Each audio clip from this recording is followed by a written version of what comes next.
Hello, everyone. Let's see if this charges and we can get it going. Oh, here. So we are here to talk about how to enter new markets. I mean, I'm not the greatest expert probably, but I actually have some experience, and in our company we've done this in a pretty systematic way, and I would like to share it with you, all this experience, to see if it could help you out in the future. First, a little bit about me, although Alex already introed me. I am Alfonso Sainz de Baranda, and I am the Iberia country manager for GoCardless. I joined the company a year ago, basically to help businesses in Spain to take recurring payments easy and to lead all the growth in Spain. But before that, I co-founded my own fintech startup, Ahorro.net, where we help people save money. And before that, I worked as a risk consultant for many of the leading banks in Spain and all over the world. Now, a bit about GoCardless. We are a Y Combinator startup. We were created in 2011 by British founders, and that's why they moved the company actually after Y Combinator to the UK, and that's where we are currently based. Now, we've raised 24 million from some amazing VCs and funds from all over the world. You can actually meet all of them here in this event. And what we do is help businesses take recurring payments.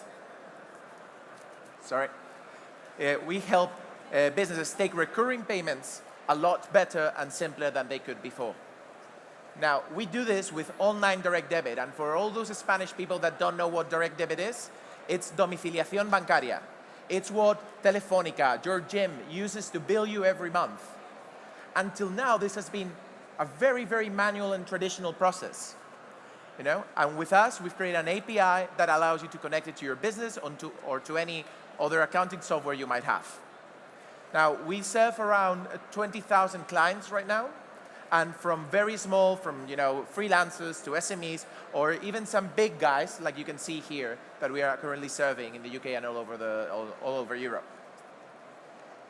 However, after all this talk about GoCardless, let's talk about why we are here. We're here to learn about launching in new markets, and in GoCardless, just follow the timeline here. So we launched in 2011 in the UK, and in 2015 is when we launched our first international market, that was France. Right now there's a team of 7 people there, and actually leading the growth, and it's the biggest market for us. But we are now active in all of this. And concretely in Spain, with only 9 months since we launched in January, we have more than 100 clients, and we're experiencing 4 times the growth we did in the UK in the very beginning. So today I want to talk about 3 main things. The first one is, what does it mean to actually enter a new country? Then how did we, in GoCardless, actually do this? And then the main challenges or key learnings we got from this process. Now, when you talk about entering a new market, everyone says that it's similar to either launching a new product or targeting a new client or launching your own startup. And although it is pretty similar, it is not exactly the same. When you compare it to launching a new product, for example, I mean, you obviously, you have all the, you don't have any client feedback in the very beginning, you don't know the features that you need to put, and you don't know the pricing that you have in the very beginning. But it is very different because you actually have a product, and it's not building from scratch, it's actually tweaking it a little bit. Now, when you compare it to targeting new clients, well, it's true that it's a completely new set of clients, and the market is going to be different. But at the same time, when you go into a new country, it's a very different experience. You don't have the context or culture. It is very easy to explain to somebody why Telefónica is very different from, a gym, but it is very difficult to actually understand why a gym in France is different than a gym in Spain. And they are very different. And you need to market them and to target them, and they have different needs. And when you compare it to launching a startup, yes, it's very similar in the fact that, as a country manager, you are a generalist many times. You pick up a support call, you do a sales call, then you fill up the terms and conditions, and you apply for the South Summit, competition. You do everything, and it's very, very chaotic. But at the same time, when you're launching a new product as a country manager, you have a support behind you that helps you out with nearly everything. You have a legal person that you can go to and say, hey, how can I do this better? You have a salesperson that tells you, okay, this is what we do in the UK. Why don't you, try this, try that. So you have the support, and that makes things very, very different. In the end, when you're talking about this, about being a country manager, you need three things. First is the skills. As always, you need to be good at your job, and you need to know how to handle lots of different things at the same time.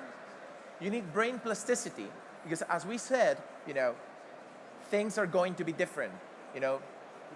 What works in one country won't work in the other, and sometimes you will feel that the world is falling apart because this tiny thing didn't work out in Spain that worked so well in the UK. Well, you know what? There's no problem. You just need to be elastic. You need to be flexible to adapt to each situation and to know when to go around a problem and when to crush a problem.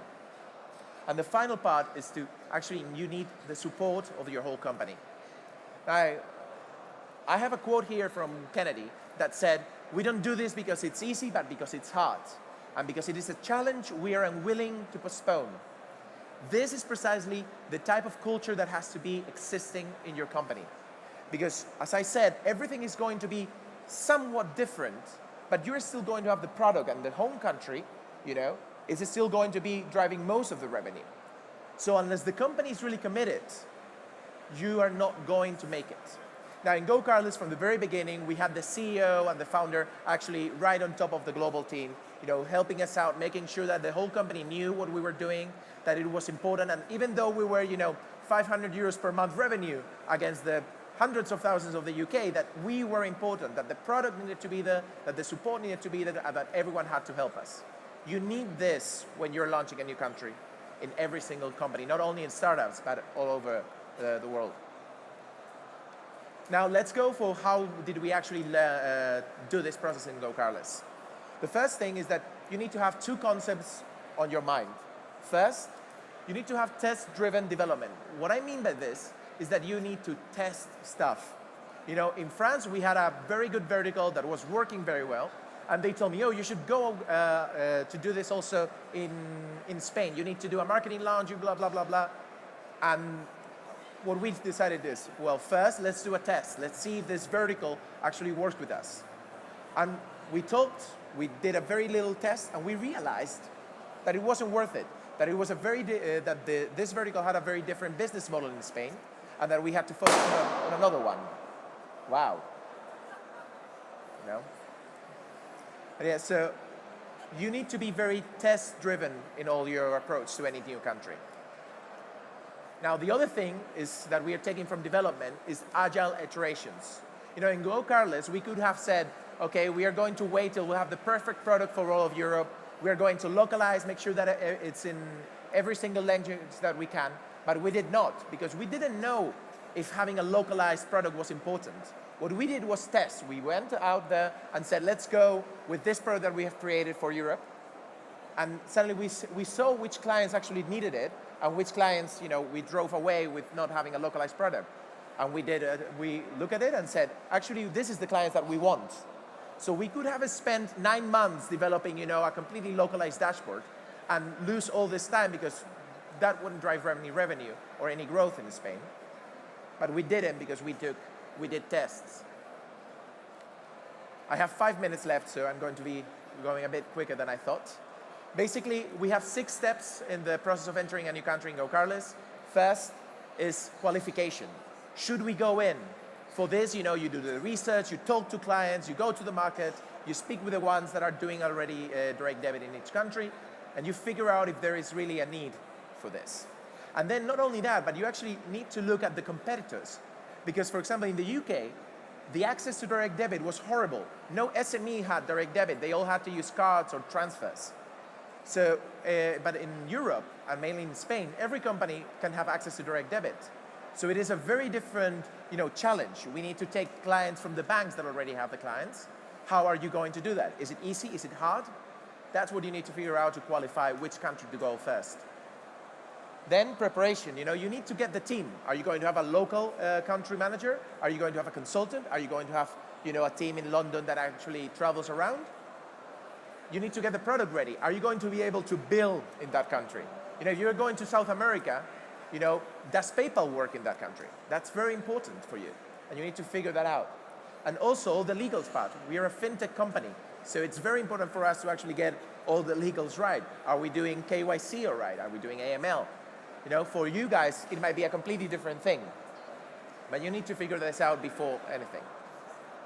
And then this comes to the part where you actually are there. You're in the country. You've already set up everything, and you start selling, or at least doing marketing. And this is the question you have to answer yourself. Can you close a client? And better yet, can you get a client from your competition to change to you? That's even better. And then, once you have proved this, you go and say, okay, can we close repeatedly? You know, can I go for this vertical that I have 1 deal? Can I get 10 more deals here? And then when you do that, you know that you have a product market fit. You know that you actually have something that is that you can grow. And when you do this, it's when you actually, you know, start hiring a team. You need for this to scale. You need the processes. You need the best practices. You need to know how to approach. So, for example, in Spain now, I started 1 year ago alone, and finally 2 weeks ago I got our first hire, and then the second hire, and we are now going to be 4 people by the end of the year. So now we are, you know, getting here in the traction part where we have everything set up to get to this, which is actually the conversation I would have, for example, with my VP of marketing. And, you know, Nicola, I need 500,000 euros because I know I can get 1 million revenue from this. You know, this is the conversation you want to have. This is like when you actually have proved that your country is working, and you are at the same stage as the home country, but you can make it scalable. And then you will be him. You know, always be closing. Now, 1 minute, right? So the main challenges or key learnings that I want you to take there is that the product is never perfect. You're going to have to deal with the fact that there's a lot of other priorities in front of you, and you have to work around them and make sure that you don't get discouraged by it and that you just, you know, figure stuff out. You're going to be like the pioneer out there, you know? You are discovering things that nobody else has figured out before, and you need to be there for your company. And this is where the second key learning, communication, not only externally to say how good you are doing in the country, but also internally. You know, you need to make sure that the company knows the successes. For example, today we appeared in 5 Dias, and Nicola there sent it to all the company and sent it, you know, to our investors and everything, because they need to know this stuff. They need to know that all this effort we're putting in Spain is worth it.